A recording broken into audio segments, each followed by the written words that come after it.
آمن الرسول بما أنزل إليه من ربه والمؤمنون كل آمن بالله وملائكته وكتبه ورسله لا نفرق بين أحد من رسله وقالوا سمعنا وأطعنا غفرانك ربنا وإليك المصير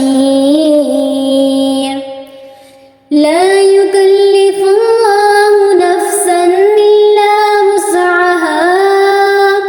لها ما كسبت وعليها ما اكتسبت ربنا لا تؤاخذنا